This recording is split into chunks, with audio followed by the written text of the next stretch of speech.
ಹಾಸನ ಜಿಲ್ಲೆಯಲ್ಲಿ ಕಳೆದ 4 ದಿನಗಳಿಂದ ಸಿಕ್ಕಾಪಟ್ಟೆ ಮಳೆಯಾಗ್ತಾ ಇದ್ದು ಜನಜೀವನ ಅಸ್ತವ್ಯಸ್ತವಾಗಿದೆ. ಈ ವರ್ಷ ಮೊದಲ ಮಳೆಗೆ ಹಲವು ಅವಾಂತರಗಳು ಸೃಷ್ಟಿಯಾಗಿವೆ. ರಾಷ್ಟ್ರೀಯ ಹೆದ್ದಾರಿ 75ರ ಶಿರಾಡಿ ಘಾಟ್ ಮಾರ್ಗದಲ್ಲಿ ಹಲವು ಕಡೆ ಗುಡ್ಡ ಕುಸಿದು ಸಂಚಾರಕ್ಕೆ ಸಂಕಷ್ಟ ತಂದೊಡ್ಡಿದೆ. ಭಾರೀ ಗಾಳಿ ಮಳೆಗೆ ಹೋಟೆಲ್ ಗೋಡೆ ಕುಸಿದು 4 ಗಾಯಗೊಂಡಿದ್ದಾರೆ. ಆನೆಮಹಲ್ ಬಳಿ ಹೆದ್ದಾರಿಯ ಬದಿಯ ಮಣ್ಣು ಕುಸಿದು ರಸ್ತೆಯೇ ಮಣ್ಣಿನಿಂದ ಆವೃತವಾಗಿದೆ.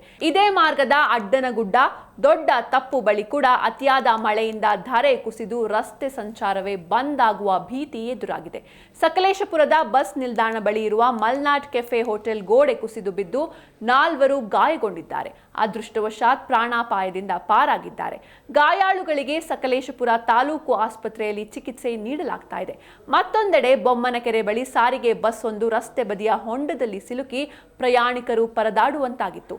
ಬೇಲೂರು ತಾಲೂಕಿನ ಕುಪ್ಪಗೋಡು ಬಳಿ ಕೆರೆ ಕೋಡಿ ಬಿದ್ದು 10 ಎಕರೆ ಪ್ರದೇಶದ ಭತ್ತದ ಗದ್ದೆಗಳು ಜಲಾವೃತವಾಗಿವೆ.